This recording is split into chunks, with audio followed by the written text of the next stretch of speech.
And so it is Bayern Munich who are marching on now to the quarter-finals. As for Harry Kane, this is some season that he has been having. When you look at all competitions, it's 50 games in total.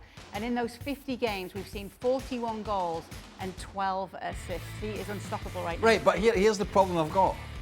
And I'm going to be very facetious again. Really? Is that, Frankie, help me, is that goals tally, this is the problem I've got with this Club World Cup, amongst many things, is that goal tally, for those that care, going to last season's tally or next season's tally? Where are we standing in this, where is this Club World Cup? What we can't deny is his statistics, wherever he goes, are excellent. In fact, Ralf Rangnick was out recently, the Austrian coach who was coached around the world, and said Bayern made a big mistake signing Harry Kane. He's not the player for them, but his numbers would sort of scupper that.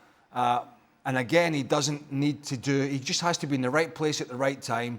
And you never lose that. He's not going to be the most mobile.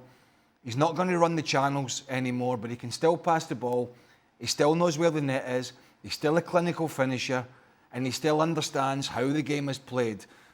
So yeah, he's a big plus for them, but 41 goals this season, or are these goals the start of next season? Yeah, well, that's been our question, hasn't it, Frank? But you know, these with kind of things, Muller still playing, maybe it is this season. These kind of things, and these kind of I'll be up at night. Frankie, I'll be awake at night going, is Harry Kane, is the goals this... But it's simple. It's simple, Craig. That's the end of the season.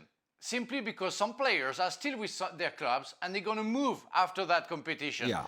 Muller supposedly is going to retire. Leroy Sané is going to go to Galatasaray. Di Maria is going to go back to Argentina, and I forgot another one who's going to retire as well. And therefore, it's the end of the season, and the total goes for the 50 goals or the 50 games, and I don't know if it's 41 goals goes for the last season for Harry Kane. Well, there's a better way to look at it.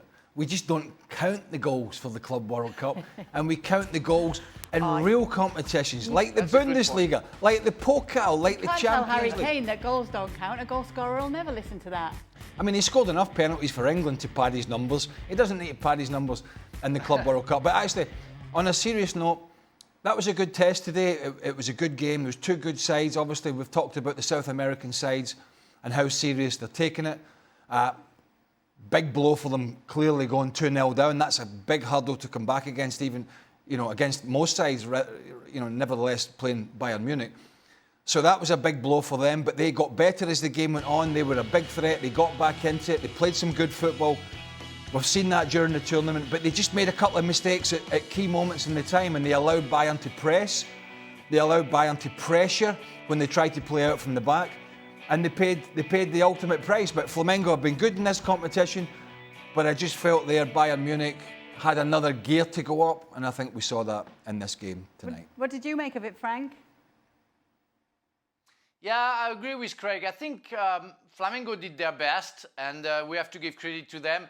But they found against them a very effective Bayern Munich. I think on the fourth goal, in fact, that was the third shot of Bayern Munich, because it was an own goal before. So how can we cannot say that Bayern Munich were very effective and they did what they had to do with a fantastic Harry Kane? I mean, the fourth goal, he doesn't even look where he is. He exactly knows where he is, where the goalkeeper is, and where the net is.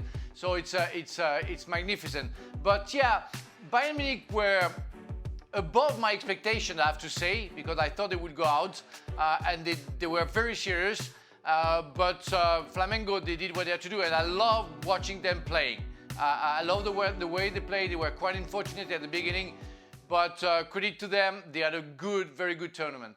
Are we expecting that to be the centre-half pairing? I don't know, you do more Bundesliga than me.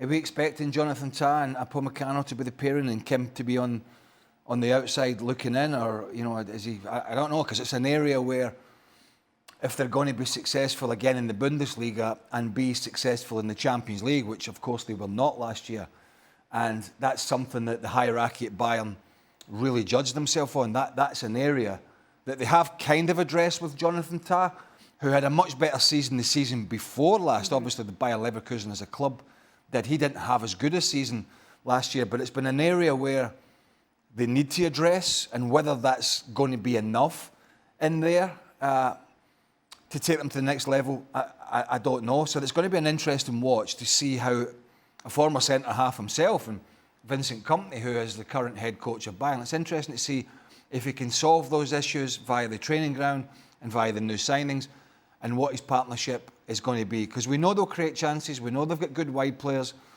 we know when Musiala's playing, he's a great creative player. We also know they didn't get Florian Wirtz, who they reportedly wanted. He's gone to Liverpool, and we know Kane will score goals.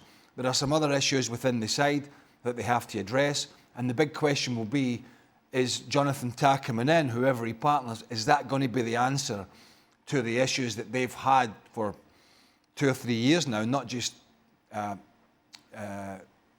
Vincent Kompany, but Thomas Tuchel before him? It was mistake after mistake after mistake, and it'll be interesting to see again whether Jonathan Tah is going to take this Bayern defence to the next level. Yeah, the word is from Germany, Frank, that is the hope, that it would be Upamecano and Jonathan Tah. Yeah, well, I think it's the best from what we have seen so far, and for the past 2 years with the recruitment of some questioning players, maybe not at the Bayern Munich expectation and level. So I think having Tah will make Bayern more solid. Upamecano, we've been questioning his talent. He is a talented player. He plays for the national team as well, but the consistency of his performances haven't been that good, and that good from what we have we would love to see. So if that pair works, I think it would be a better pair than the way I've seen in the past, you know, with some players coming. And I think about Dyer, for example, not really at the level that we want to see 2 centre-backs at Bayern Munich.